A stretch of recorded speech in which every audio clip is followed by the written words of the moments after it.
We're back with the next chunk of the story, and this time we'll be covering the Saint Beast and Rescue Yukina arcs. In the anime, this covers episodes 14 through 25, and for the manga, we'll be pushing up through volume 6 with chapters 33 through 50. Before we continue on with our comparison, a huge shout out to these wonderful people for their continued support over on Patreon. With a special shout out to Celestial tier backers Angus Clydesdale, Super Sunset, This One Sneck, Totally Reasonable Curb, and Trey Hardy. If you'd like to see videos early, see your name in, or select a portrait for the credit scroll, consider heading over to the link in the description and pinned comment to show some support. Make sure to like the video if you enjoy content like this, and don't forget to subscribe while you're here. It's the only way to get the YouTube algorithm to notice my channel.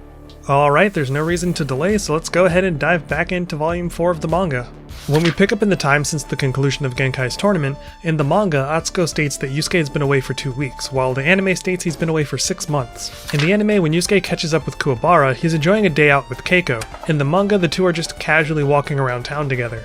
In that same vein, in the anime, it isn't until the trio goes to see a movie together that Yusuke comes up with an excuse for him and Kuwabara to split off from Keiko because he's noticed they're being followed. In the manga, this happens right after he describes the training he went through with Genkai.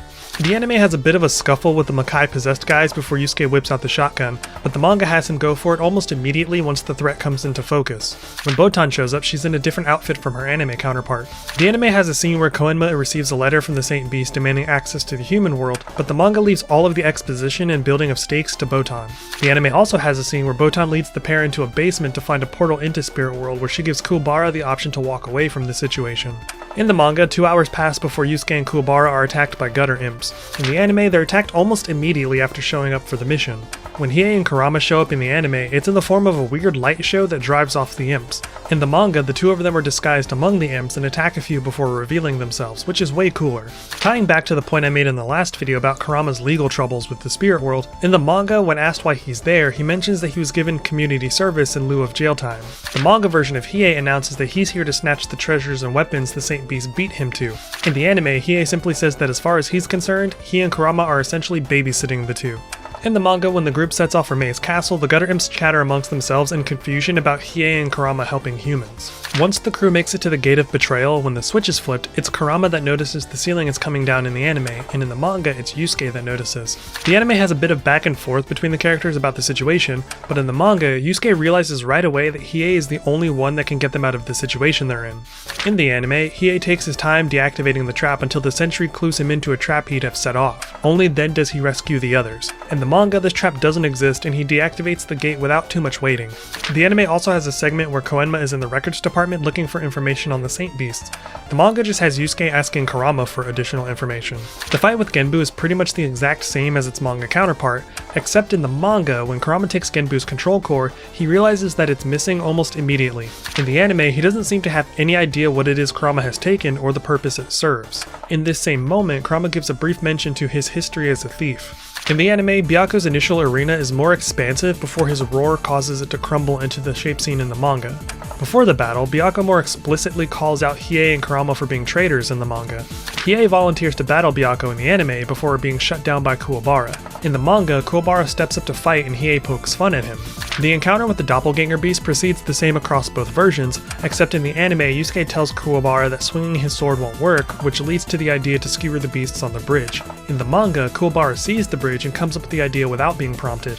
After this happens, Byaku empowers the beast further in the anime, which causes them to continue chasing Kuwabara. In the manga, he just points out that the attack wasn't a death blow and his pets are still hungry.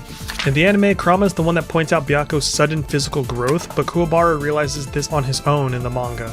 Continuing with the manga, when Kurama draws attention to Kuwabara's shrunken sword, it seems as though this is what prompts Kuwabara to notice what's happening. In the anime, Kurama seems more like he's explaining the situation to Yusuke, and Kuwabara notices the shrunken weapon independently.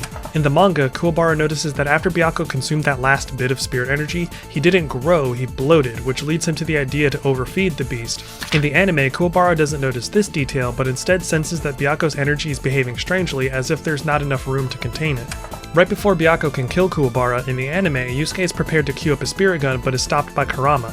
In the manga, he just levies a threat at Byaku. When the energy erupts from Byaku in the anime, he just kind of explodes and falls off the platform. In the manga, he rockets off into the air like a firework before coming back down and crashing into the wall of the tower in front of Team Urameshi, where he gets right back up to take them to his lair as a show of respect.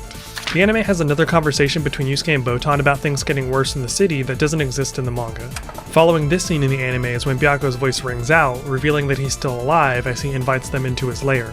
Continuing with the anime, Byaku's lair is filled with lava, but in the manga he refers to it as an acid bath. With the exception of some additional excitement added to the anime, Kuwabara's second battle with Byaku goes pretty much the same as it does in the manga. The only real difference, which is a small one, being the number of available platforms for him to jump to in the final moments. Once Kuwabara is discovered to have survived, Yusuke and the others spend the remainder of the episode of the anime making jokes instead of helping him up onto the platform.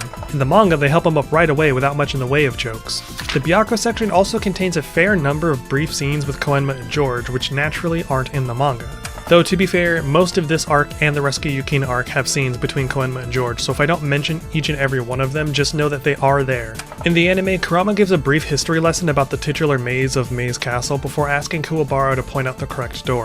In the manga, the chapter begins with them asking Kuwabara right away, and there's no explanation by Kurama. When they reach Seiryu's lair in the manga, Kurama refers to him by name, whereas in the anime, he simply says the statues are the mark of the Blue Dragon, so it's unclear if he knows that it's Seiryu specifically. Once they enter, in the anime the room is filled with fog and Seiryu's voice seems to be coming from nowhere. Yusuke has to tell him to come out before he reveals himself. In the manga, when they head inside, he's just standing there waiting for them. Byaku's return, death, and Hiei's response to it are all the same between both versions. The difference here is that in the anime, Hiei spends time dodging Seiryu's attacks before being forced to confront him directly when his leg is briefly frozen. In the manga, the battle is over as soon as it begins, with Hiei slicing Seiryu to ribbons right away. In that same vein, in the anime when Seiryu dies, he explodes for some weird reason. In the manga, he's left as a mess of blood and meaty giblets on the floor. Right after this, when Suzaku's bird Murg arrives, in the anime, Suzaku tries to send her away in frustration after seeing the other three beasts fail. In the manga, it's clear he was expecting her arrival. Suzaku is also the one that brings up Murg's assignment to gather information about Yusuke in the manga, while in the anime, Murg is the one that brings it up to him after he tries to dismiss her. There are also several anime-exclusive scenes of Botan running around town trying to call the Makai while communicating with Koenma. One of these scenes leads her directly to the school where Keiko is. Additionally, the anime has a moment where Kuwabara gets a terrible feeling that something bad is happening in the human world. When it comes time to utilize the cultivated humans to stall Team Urameshi, in the manga Suzaku decides on his own to send them out. In the anime, the suggestion comes from his bird. A minor difference is when Yusuke needs to get to the open window on the tower leading to Suzaku. In the manga, Kuwabara, Kurama, and Hiei get into position before Kuwabara starts running toward the tower. In the anime, they kinda conga line it and get into place at the last minute.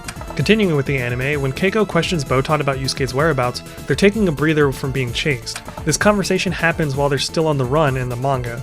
After Yusuke puts his shoes on his feet to prepare for Suzaku's next attack, in the anime, Suzaku tells him that humans are an idiot race that deserve extinction. In the manga, Suzaku says he pities humans because they are helpless against despair and succumb to delusions. The anime also has a brief segment of Kuwabara and the others battling the cultivated humans when Suzaku splits into 7. When Yusuke is hit by one of Suzaku's 6 arrows, in the anime it seems more akin to just energy passing through him, while in the manga it appears to leave a physical wound, with Suzaku even saying that just one is enough to crack diamonds. The flashback with Genkai has completely different dialogue in the anime, save for small tidbits that kind of change the feeling of the scene, versus the manga, which feels less inspirational and emotionally charged, and more like Genkai just giving instruction. After that, there's another scene of Team Urameshi continuing to battle where Kuwabara attempts to vault up to the window but fails. They clear a path to the entrance only to run into more cultivated humans on the staircase. After Yusuke temporarily puts Suzaku down with a blast from his shotgun, there's a segment in the anime where he's trying to obtain the whistle, which puts him in a situation where he has to bluff the bird into leaving it alone. In the manga, Suzaku interrupts him pretty much immediately. This is the first time in the manga where we actually cut back to what Team Urameshi is doing, and they're still outside when Suzaku prepares his massive attack. In the anime, this same brief conversation occurs while they're ascending through the tower. When Iwamoto goes to finally take out Keiko, in the anime he's prevented from doing so thanks to a sudden barrier that appears around her and Botan. In the manga, this barrier never appears since this occurs in the same moments as the destruction of the whistle. Moving along with the manga, there's no beam struggle between Yusuke and Suzaku, and Team Urameshi aren't present to witness it. They're still coming up the stairs when the combined attacks explode. There is a major difference in this section that comes in the form of the function and purpose of Suzaku's antenna. In the anime, it serves as kind of a guidance system for his attacks, and he notices one of them is damaged when an attack of his misses its target a little earlier in the battle. At most, a crack in his antenna is an inconvenience. In the manga, however, his antenna hold his life force, so having a crack in one directly correlates to the damage he's taken. He also doesn't notice it's been damaged until after the final clash when he's confused about how much damage he has taken. On top of that, the anime shows the moment Suzaku suspects it was damaged, while the manga only references it. This isn't really a difference, I just like these panels of Kuwabara and Kurama and wanted to highlight them. The final moments of this arc play out the exact same across both versions, with some dialogue differences that aren't large enough to spend time going into detail over.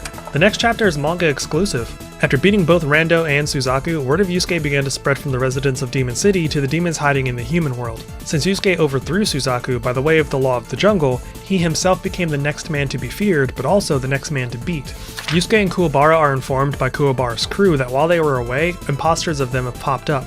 They've been running around town picking fights with students from other schools, which have caused gangs from those schools to retaliate against random students at Sariyashiki. Turns out, these imposters are half-demons looking to skyrocket their own reputations by causing rival gangs to beat down Yusuke and Kuwabara so they can swoop in at the last minute to get the kill. However, following the battle with Suzaku and Kuwabara giving up some of his life energy to keep Yusuke alive, both boys are still recovering and much weaker than usual. As such, Koema has tasked Hiei and Kurama with acting as bodyguards for them in the meantime. There's also this great moment of Kurama just being super sassy to Hiei. After Kuwabara's crew is beaten down, Yusuke and Kuwabara are told to be at a certain site at 4 PM, where the half-demons have set them up to clash with all of the rival students they've been antagonizing. Before the fight can begin, Kurama steps in and redirects the angry mob to the true culprits. In the time it took him to do that, Hiei had already taken out the army of half-breeds the imposters gathered for the fight.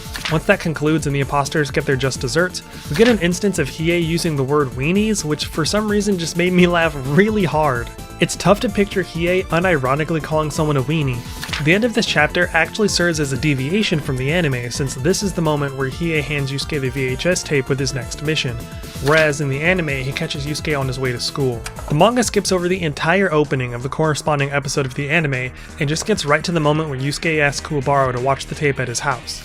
In the anime, when Yusuke reveals the tape to Kuwabara makes it clear that he doesn't want anything to do with the next case. In the manga, his reluctance never comes up, and at his home, he's eager to watch the tape. The explanation we get about what Botan told Keiko regarding Yusuke's job is much more in-depth in the manga as well. In the anime, Shizuru comes in while the trio are watching the tape from Koenma, revealing her own spirit awareness. In the manga, she only comes in as Kuwabara is running out of the room. When Terukune uses the newly introduced Toguro brothers to get Yukina to cry, in the anime, the elder brother seems to suffocate and crush the birds he captures. In the manga, he crushes one and stabs the other. When Yusuke and Kuwabara hit the scene in the anime, Botan is with them and they seem to be following a standard mountain trail toward the mansion. In the manga, it's just the two boys and they follow tire tracks to the mansion. When it's revealed that Yukina is Hiei's sister, the anime shows us that Hiei is already on his way to rescue her, but the manga goes right to the encounter Yusuke and Kuwabara have with the first security demon. Everything between that moment and Toguro demonstrating his strength to Terukune go about the same, with the only real difference here being that in the manga, Terukune refers to the gambling group as the Black Book Club, whereas in the anime it's referred to as the Black Club. The manga also has a moment where Toguro foreshadows Terukune's demise, which is pretty neat. Unlike the manga, the anime has the boys stopped at camp for the night, which includes a flashback to when Hiei is getting his Jigan operation. The manga moves right from Toguro's demonstration to the gathering of the Black Club, also skipping Yukina's second scene from the anime. In the anime, the Black Club is initially reluctant to gamble with Terukune, since they don't believe humans would stand a chance against his demon security force. In the manga, Terukune doesn't reveal who the intruders are, so they're more intrigued to gamble. Also in that same vein with the manga, before the face-off with the Triad, the payout for winning bets goes from being doubled to being tripled. Before Yusuke and Kuwabara face Miyuki in the manga, they actually fend off a group of human security guards. The fight with Miyuki is much shorter in the manga, and the encounter with Inmaki is pretty much one-to-one with the anime. The only real difference in the clash with the Triad is that the anime spends way more time on the confrontation with Gokumon Ki. In the manga, he's dealt with before he can even introduce himself. When Sakyo makes his insane bet of 66 trillion, in the manga, one of the members of the Black Club mentions that such a bet is equivalent to the entire Japanese government's budget. Sakyo does specifically use Japan's currency in the manga, whereas in the anime, specifically the Funimation dub, which you should know by now is the only version of the anime you will ever hear me talk about, he doesn't specify the currency. The other members of the Black Club mention that this bet is higher than Japan's GDP, and Terukune says it's higher than any country's GDP, which makes it obvious that this bet is likely based on a higher value and more universal currency like the US dollar. If it were based on the Japanese currency, this line would make no sense since after conversion it would only total out to about 428 billion USD. This figure makes more sense when paired with the comments in the manga. And when converted to USD, Japan's own GDP is nearly 10 times that number, and the US has a GDP well above that. So at the very least, in the Funimation dub, they can't possibly be using Japanese currency for these bets. Based on their own comments, it would just make no sense mathematically. I only point this out because of an actually comment on my Dark Tournament video I recently saw that kind of annoyed me, if you couldn't tell. In the anime, after Yusuke and Kuwabara make their way to the basement, we get a brief scene with Hiei that doesn't exist in its counterpart. The fight between the Toguro brothers, Yusuke and Kuwabara, play out pretty much the same, except in the anime, Yusuke fires an extra spirit gun as well as a shotgun blast. In the anime, when Hiei finally arrives and begins beating the hell out of Tarukane with the intention of killing him, it's Yukina that stops him. In the manga, he only hits Tarukane one time and decides for himself that it isn't worth killing the man on Yukina's behalf.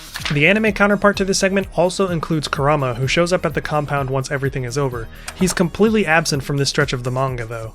Aside from that, the Rescue Yukina arc concludes the same way across both iterations, with Kuwabara and Yukina sharing a heartfelt moment. By the time I was done, I was actually pretty surprised by how quickly the manga pushes through these two arcs. The pacing is incredibly snappy and it makes you realize how much is added to the anime to pad out the runtime, especially the scenes between Koenma and George. It does have me pretty curious about the pacing of the Dark Tournament, which takes up a huge chunk of the anime. I haven't decided if I'm going to just do one big video for the Dark Tournament or split it in two, since that's a lot of episodes to rewatch. But I guess you'll know based on how long the next video is. Or who knows, maybe the pacing of the manga will make it so that I don't have to rewatch the entire arc. Either way, I'm looking forward to it.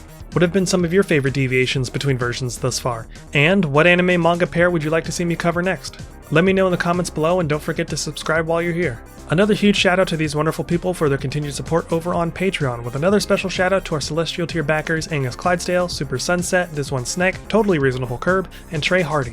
If you'd like to see videos early and snag a spot in the credit scroll, consider heading over to the Patreon linked below. Remember to take care of yourselves and others. I'll see you again soon, and as always, thanks for watching.